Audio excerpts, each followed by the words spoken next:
Bonjour à tous, aujourd'hui résolution d'équation différentielle linéaire du second ordre, avec un second membre intéressant, donc une somme d'exponentielle alpha x. Donc on est parti, première étape évidemment, très rapide, on ne s'attardera pas là-dessus, on résout donc l'équation homogène, c'est-à-dire y seconde moins 6y' plus 8y égale 0. Donc on passe par l'équation caractéristique, on ne perd pas de temps, on calcule, alors soit vous voyez les racines, les solutions évidentes, sinon vous calculez delta, donc 36 moins, donc 4 fois 8, 32, ça fait 4, donc il est strictement positif, on a donc deux racines réelles, je vous l'ai dit, je vais les appeler lambda 1 et lambda 2, donc on trouve, alors ici on voit bien que les racines c'est 2 et 4, parce que donc 2 fois 4, 8, et la somme c'est 6, c'est l'opposé du coefficient de R. Sinon, vous calculez, donc moins B, 6 moins 2, fait 4 sur 2, ça fait 2, et lambda 2 faudra 4. Je vous laisse vérifier. Donc ça veut dire que là, le cours nous dit que les solutions, là c'est à connaître par cœur, j'ai mis la propriété en dessous, quand delta est positif, c'est des combinaisons, donc des deux exponentielles avec les coefficients dedans, donc ça sera du alpha exponentielle 2x plus bêta exponentielle 4x, avec alpha et bêta de R. Et on a des fonctions qui vont de R dans R. Donc ça, c'est les solutions d'équations homogènes. Alors maintenant, il va falloir trouver une solution particulière. Alors il y a deux exponentiels différents qu'on va traiter tranquillement. Donc je vais prendre deux équations. La première, donc je vais prendre E1. Donc y seconde moins 6y' plus 8y égale exponentielle de x. Alors là, ce qui est important, c'est que dans votre exponentielle, il y a 2x. Et que le 2, il est solution de l'équation caractéristique. Et donc là, eh bien, ça nous invite, et ça c'est la propriété, quand le coefficient ici de x dans l'exponentielle est racine simple, alors ça c'est un peu important, pardon, solution simple, eh bien, on va choisir donc une solution particulière à 15 sous la forme, donc on augmente juste le degré de 1. C'est-à-dire qu'ici, vous avez un 1, on rajoute un x.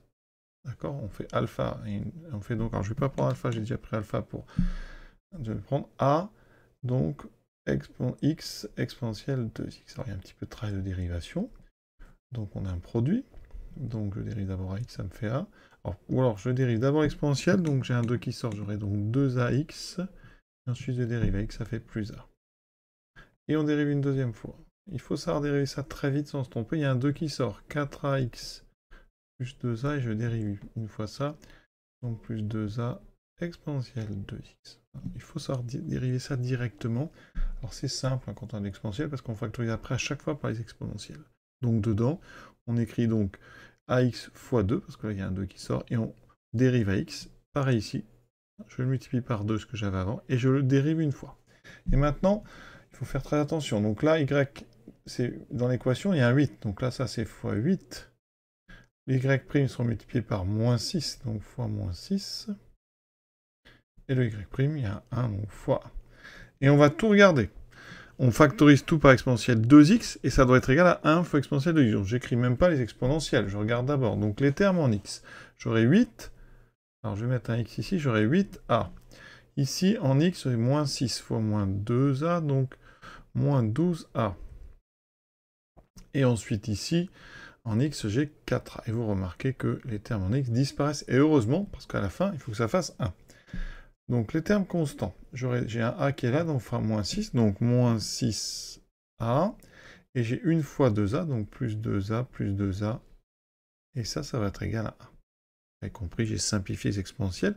Donc, ça veut dire qu'il me reste moins 6 plus 4a, moins 2a égale 1, donc a égale moins 1 demi. Ça veut dire qu'ici, je peux prendre y1 égale moins 1 demi de x exponentielle de x. Maintenant, on s'occupe du terme exponentielle x. Alors ici, ce qui est important, c'est que le coefficient qui est 1 n'est pas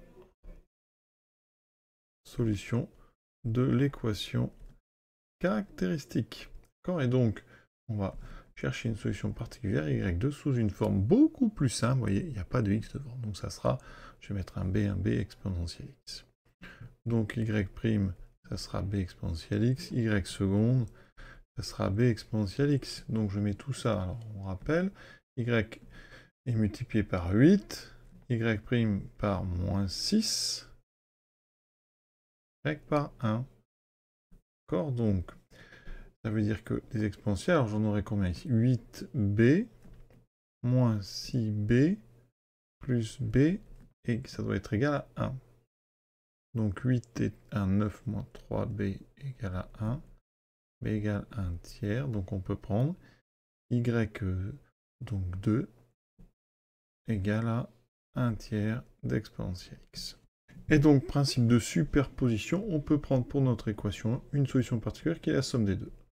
Donc, moins 1 demi de x exponentielle 2x plus 1 tiers d'exponentielle x. Et donc, les solutions de notre fonction, de notre équation, c'est donc les fonctions, alors je vais écrire ça comme ça, de R dans R, qui a x associe, donc, alors yp, je ne réécris pas, elle est ici, plus donc les solutions de notre équation homogène, alpha exponentielle 2x plus bêta exponentielle 4x, avec alpha et bêta qui appartiennent à R2. Et on a terminé cet exercice que j'aime bien parce que ça explique vraiment bien les différents cas quand on a à droite une somme d'exponentielles.